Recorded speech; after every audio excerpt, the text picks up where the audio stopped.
ఎలా నడుస్తోంది రేవంత్ గవర్నమెంట్? కాంగ్రెస్ వస్తుంది, కాంగ్రెస్ వస్తే రేవంత్ రెడ్డి సీఎం అవుతారని ఎవ్వరు అనుకోలేదు. సో ఆల్మోస్ట్ ఇప్పుడు 2 years కావస్తుంది. గుంపు మేస్త్రిలో గుంపు ఎవరంటే ఫస్ట్ ఫహీం ఖురేషి పేరు వస్తుంది. ఫహీం ఖురేషి అనేటోడు ఎవడని చూస్తే ఆయన జిమ్ చేస్తుంటే జిమ్ దగ్గరికి ఏసీపీలు డీసీపీలు పోయి ట్రాన్స్ఫర్ల కోసం అడుగుతారట. ఇంకో ఆయన రోహిన్ రెడ్డి అట, రేవంత్ రెడ్డి గారికి ఒక తమ్ముడు లాంటోడు. ఇవాళ క్యాబినెట్ లో ఏం లేడు, కానీ ఆయన ఒక షాడో సీఎం. వేం నరేందర్ రెడ్డి క్యాబినెట్ లో లేడు, ఆయన ఒక షాడో. ఈ మధ్యలోనేమో మంత్రుల మధ్య గొడవలు. రైతు బంధు కోసం పెట్టిన 3,000 కోట్లు 2,500 కోట్లు అవి పొంగులేటి శ్రీనివాస్ రెడ్డి గారికి ఇచ్చిండు, ఎలక్షన్లలో అయిన డబ్బులు ఖర్చు పెట్టిండు అని చెప్పి 2 సంవత్సరాలు అయినా కూడా పొంగులేటి ఖండించలే, సీఎం ఖండించలే. అసలు కాంగ్రెస్ పార్టీని ఎందుకురా మనం కూర్చోబెట్టామని ఆలోచింపజేసే రకంగా ఉన్నాయని చెప్పి అంటున్నారు. సుష్మితా పటేల్ గారు స్పష్టంగా చెప్పారు, ఇక్కడ పరిపాలన జరగట్లేదు, వాటాల కొట్లాటలు జరుగుతున్నాయి.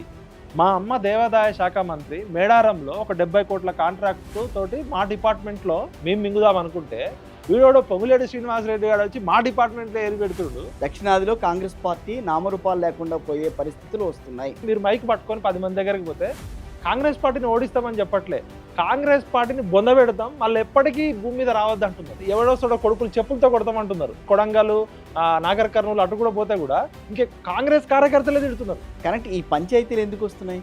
రాజగోపాల్ రెడ్డి ఇప్పటికీ మాట్లాడుతూనే ఉన్నాడు. ఆయన ఇప్పుడు ఇక్కడ చూస్తుంటే 2 సంవత్సరాల్లో మీరు ఏ సర్వే అయినా చేయండి, రేవంత్ రెడ్డి గారు చేయించుకున్న పర్సనల్ సర్వే కానీ టాటా ఖతం బై బై.